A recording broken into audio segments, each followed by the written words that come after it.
Hi, everyone. In just a minute, I'm going to be speaking with author Lawrence Davis. I was going to say Larry, but he wants to be known as Lawrence. So on his book, it's Lawrence, but I'm pretty sure I'm going to call him Larry when I talk to him. I can't wait to talk to him about this new book. I love talking to new authors, and as you all know, I usually read a lot of historical fiction and a lot of history, and so I'm always kind of when I get a fantasy book, I'm always like scared, like, am I going to like it? But I absolutely like this. Blunt Force Magic is very, very cool. I'll say cool. Please try it out, even if you're not a fantasy reader. It's a very fun world, and I can't wait to talk to Larry, about it. His creative partner, Karla Wigginton, is also going to be joining us, so it's going to be a three-way conversation, and I can't wait. I'll see you on the other side.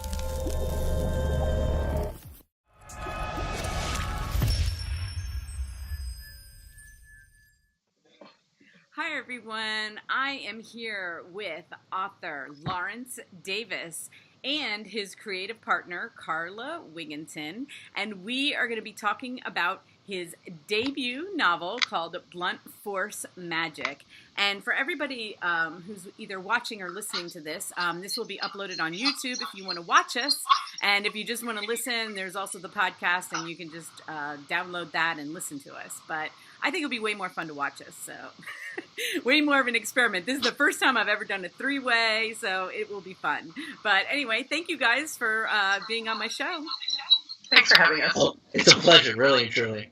Okay, let's just start this off. Blunt Force Magic. Okay, Mm-hmm. And if you go on my YouTube channel and you look at, I interviewed 200 people, 200 authors last year, you will be hard pressed to find a fantasy book.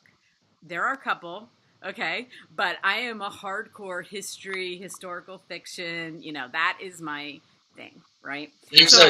I opened it up and I was like, okay, we're going into a fantasy world. It's a whole different mindset for me. I have to put on my fantasy world cap and There's a big degree of irony in that, though, because my publisher, Wild Blue Press, specializes in historical fiction, and they do a lot of true crime stuff. So I'm actually the first fantasy writer they took on. Awesome. So yeah. I wanted to pay you like a very high compliment in saying that I love Jansen. I'm not even kidding. I have this new thing that I'm going to be coming up with. It's called I put out 4 videos a week, okay? Monday, Tuesday, Wednesday, Thursday. And then I have a Friday faves that I take something from each book that's my favorite. And your book is Jansen. He's like, I either say quote or I'll say title or cover or something. But I was thinking about your book as I'm reading it. And I was like, you know what? I'm going to come up with a new topic. I'm going to have favorite character. Jansen is my favorite character of the week. Oh, that's an honor, and I'm actually teary-eyed right now. He's an homage to my friend who passed away too. So there's a lot about him that reflects on that person. So it's cool.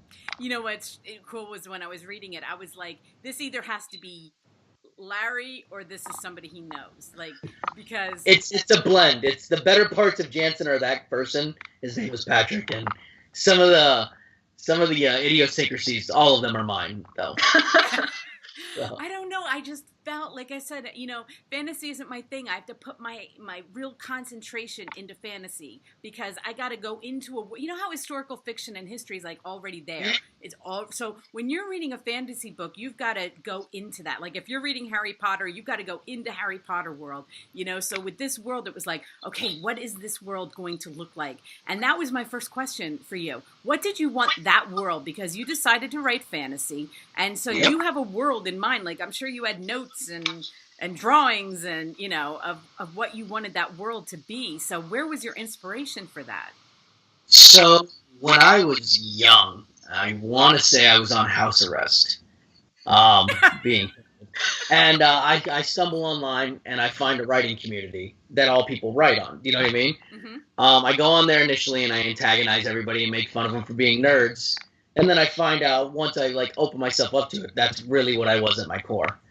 Forget all the football I played, forget the silly fist fights. I love this stuff. So that was always a big part of my life. Even when I was in the military, and I loved fantasy, and I loved the way fantasy could articulate things that are happening today or to you in a way without you having to be as vulnerable or as exposed. So it was really kind of a healthy way for me to smoke screen some of my own things in life.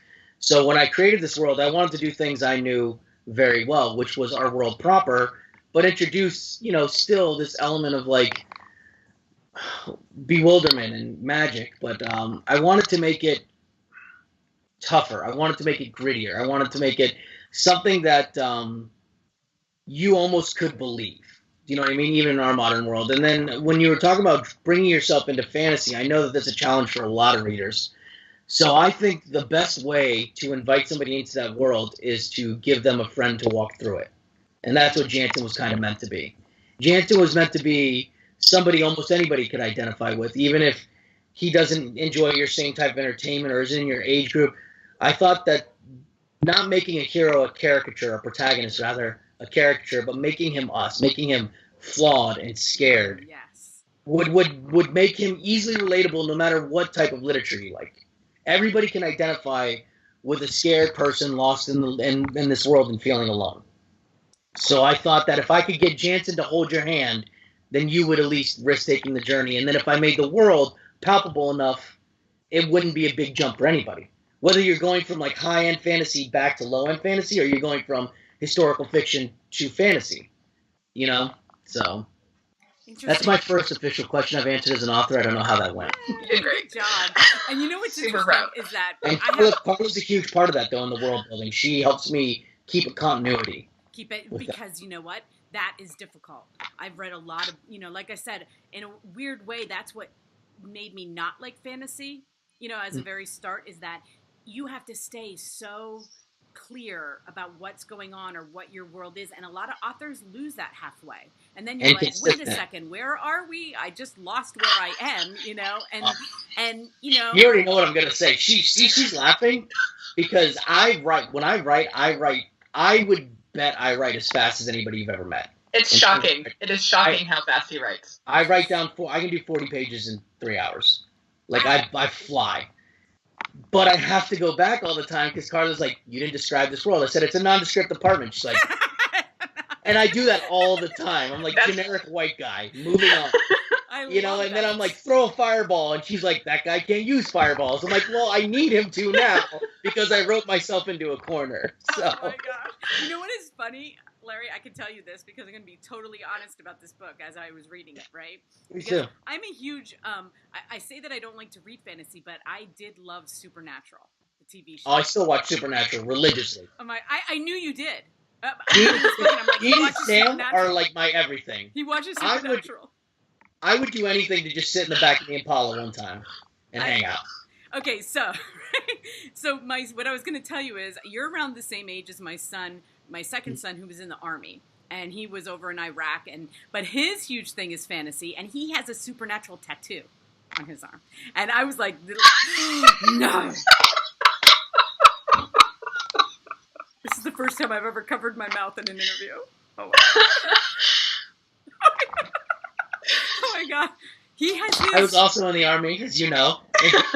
I deployed several times. When did you tour? Did you tour Iraq? Yes, I did. What year? A few of them. Okay. And he was there 9 to 10. Oh, okay. So he was moving in from Operation Iraqi Freedom to New Dawn. Exactly. And he was in charge of... What unit was with?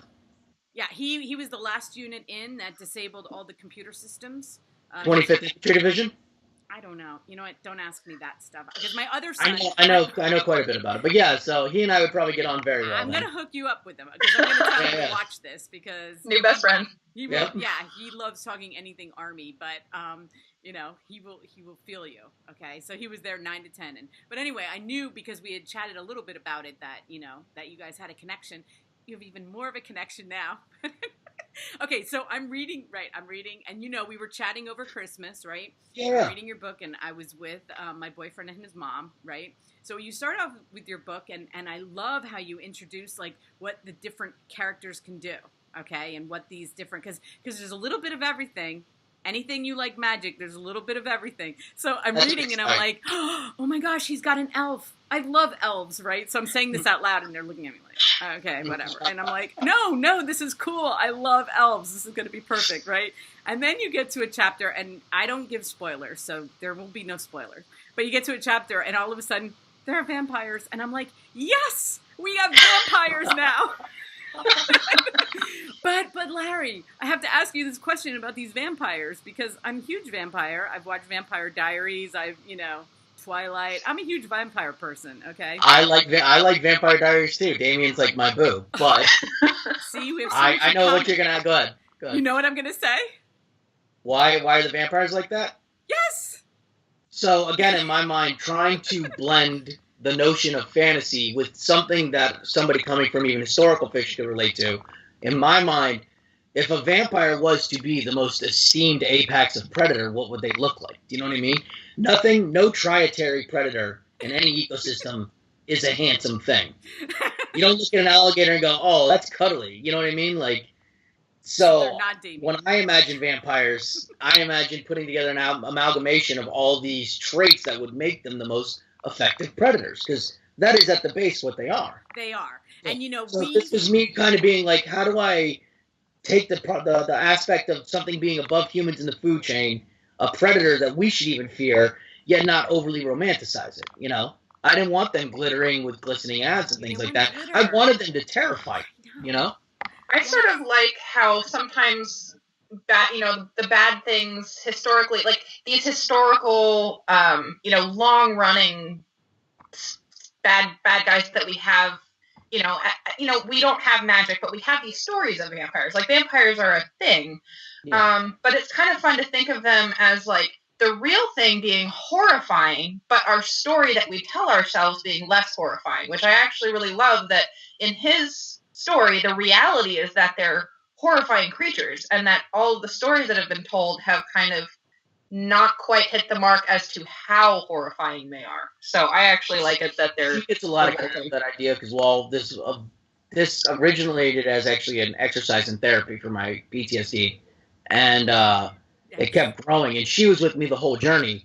And so when I would take these risks, Karla helped me shape them in a way that could fit into the story, that would keep it like streamlined, instead of like just feeling like I was breaking off pieces of every other literature and trying to cram it in, you know?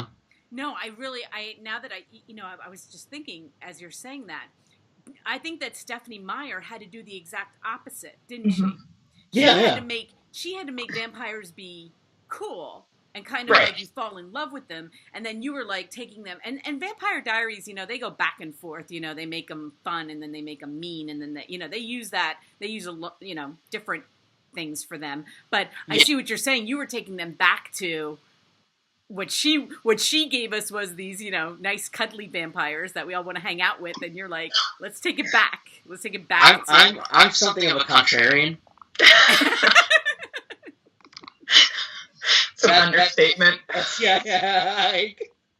That scratches 2 itches for me. So okay, well, another thing that I loved about this book was, all right, so you're writing these female characters, and I'm sure Karla helped you with this too. Now that I know that how big of a part very much so that she played in this. So in the beginning, you were describing, the female characters, and Maria and Casey, and I'm like, all right, well, he's describing them like a guy would, like totally. And this is the big part of why I think it's crucial to have somebody like this. We talked about this too. I did talk to him about this. I was like, there are times where I'm like, I'm cringing. Me personally, I'm cringing, and it's like, but that's how Jansen is. Like, he is an imperfect person, and it's from. We did have that talk about when Jansen is perceiving it versus when it's a more objective observance of what's happening. And so a lot of the times you're like, oh God, Jansen, come on. It is Jansen speaking, and we did try to get more away from that when it was more objective. That and then there is growth over the whole. And I have inherent racial and sexist prejudice and things like that all the time. Do you know what I mean? Yeah. I'm very much like a recovering conservative, and so as I try to find better balance, I was for a long time in my life hyper offensive, and antagonistic without aim. I think antagonizing can be good, but without aim, it's just bullying. Karla's been tremendous for that in my life for the last 15 years. But with writing that, I did want to. I wanted to be respectful of cultures and communities I'm just now understanding, but at the same time, I didn't want to take away from the way Jansen saw things because he's not perfect. You know what I mean? So I thought if Jansen became too PC, then that's not an accurate representation of Jansen because part of his journey will be evolving as a person too, not just a fighter and warrior. You know? Right. So Karla and I, we had a back and forth about that for a while. So. Well, that's what I was saying. So in the beginning, I'm kind of like, I'm not, I'm like, yeah, that sounds like a guy, how the guy, would describe, meeting a woman or trying to describe, a woman. And then, but as the book goes, and like I said, no spoilers, but, the way that he then looks at them, okay, with respect and with, a whole like turnaround and the ending, and we won't go there. We'll just tell everybody. I mean, it is a journey, and I saw the growth in him, and I loved that. I love that. By the end, you're just like, it was a great ending. Let's just put it that way. Okay. That's. Oh, I'm breathing a sigh of relief because I knew when I did this ending, it is not a traditional ending. No. No, so because I am received, but I think it's a tremendously positive ending, though. It is positive. That's what I want to say, okay? Because I am a happily ever after person, but you got to have things, and you got to have, especially when you go to a movie. If you know going in, everything's just going to be all perfect and happy, and everybody, but that's not really what you want to see. You think you want to see that, but that's not really what you want to see. And so I loved your ending. I loved the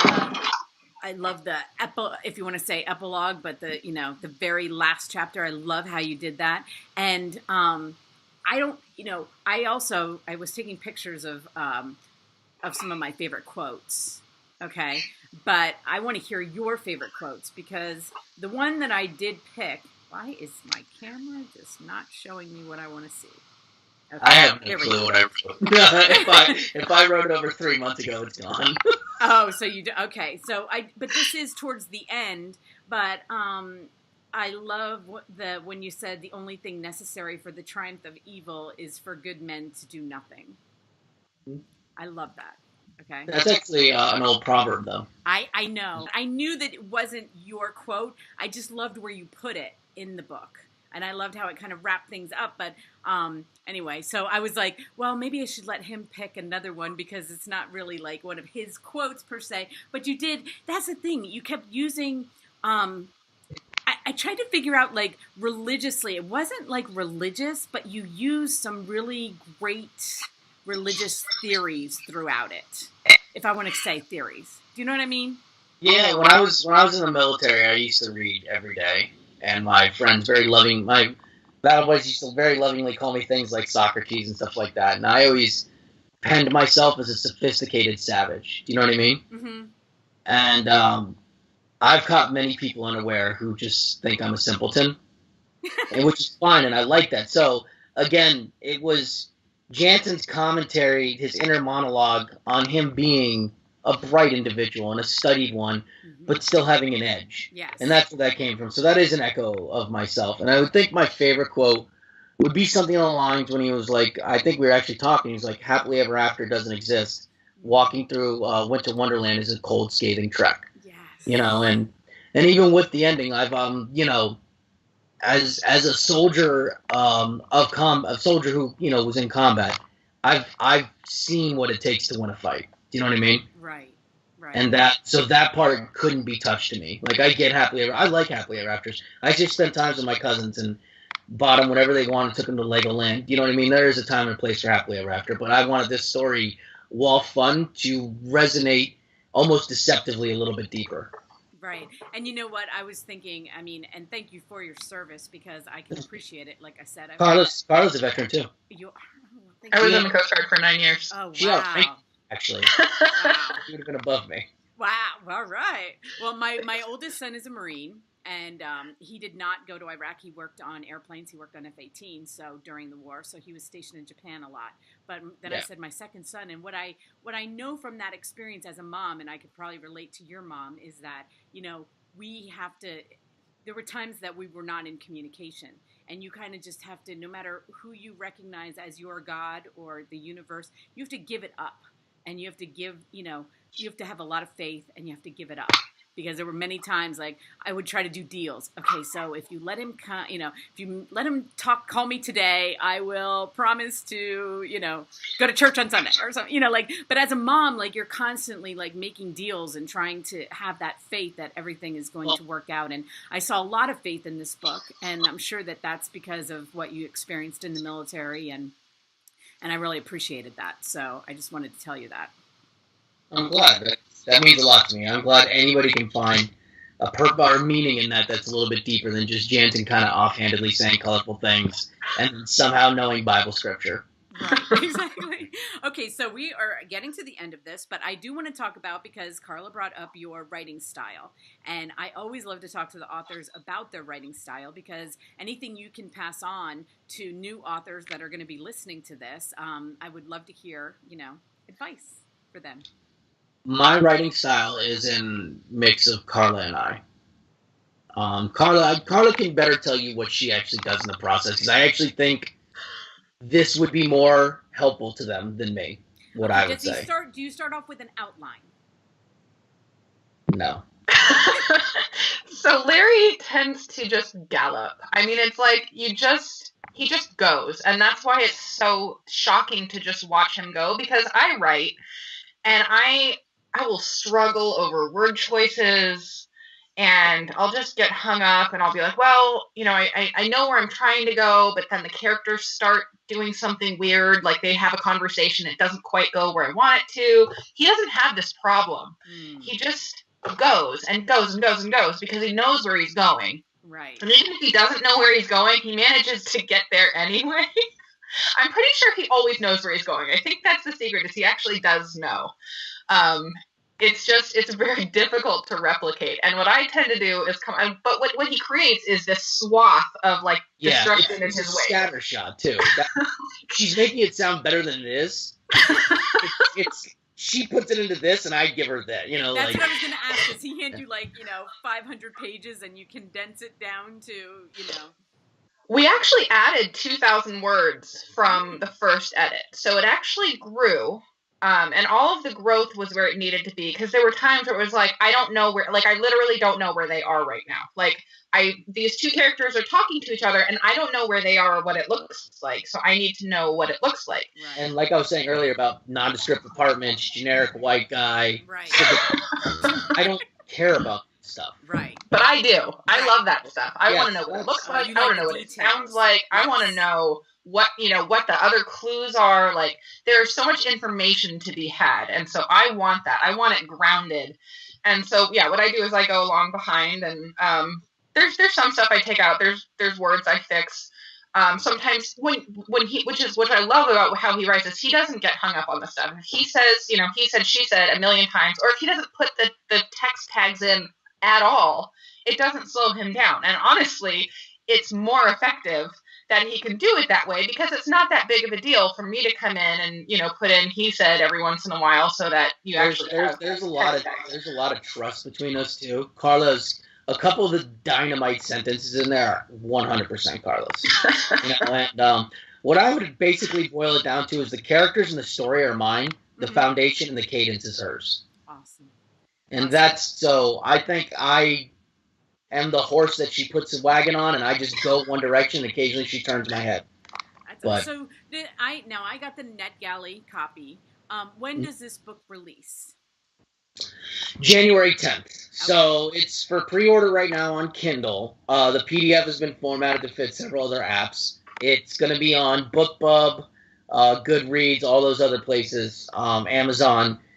January 10th it'll be out, though, officially released, and the paperback should be available by then. Okay. We're on the last parts of tweaking, but January 10th, if you order, you should get the paperback. So. Okay, well, this will come out around that time, so then we can, it'll be, absolutely. A great media release. But, and my final question is always, are you working on another book since this one's coming out? Yes. Yes. I am almost done with number 2.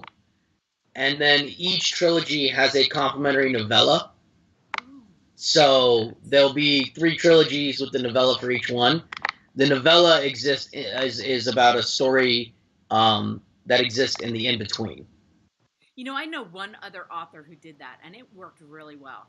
I only know Yeah. one other author that I know, that had done that, the novellas that kind of, connect, I guess, I'm and it worked I'm out trying really to well pull off for a her. big one. We'll see how it goes, but I'm trying to pull off a doozy. All right. Well, I Like can't wait. I'm confident enough to say promise? that it's a big thing, but I think Karla and I can make it work.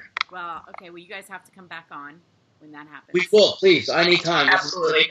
Thanks for us. Yeah. So anyway, it was really nice to meet you guys, and I'm happy that we got to connect. It was And I fun. couldn't thank you enough for taking the time and reading the book, and I'm so glad you liked it. Yeah, it was fun, and I'm really I love when things happen that connected us, and that I can get you. Yeah. I love talking to new authors. You guys are always so excited, and you know. Super stoked, and like I said, you said the magical sentence for me. It was fun. It was fun. I didn't want to try to write like the next How to Kill a Mockingbird. I wanted like a really fun novel that I think by the time somebody put down, they went, there might have been more meat to that bone than I thought. Do you know what I mean? Yes, absolutely. Well, I can't wait to see the cover. Please, we'll have Larry's links below it, all his social links, and I can't wait to see the cover. And we will talk to you guys soon. Thank you so much. Have a wonderful day. You too. Bye-bye. Bye.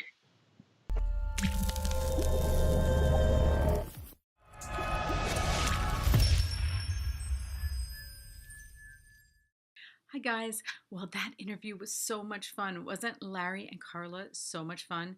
I mean, can you see the enthusiasm they have about their new book? It is Lawrence's book, and Larry, it is his new book, Blunt Force Magic, but you can tell how much he relied on Karla for the editing and, helping him stay on track. And I loved hearing their stories about that. Please check out this book. I will have all the links listed under here. The release date is the day this video is going to be coming out on January 10th. And if you like the video, please hit like and please subscribe. And thank you guys for watching all the way to the end. And I can't wait to see what this book does.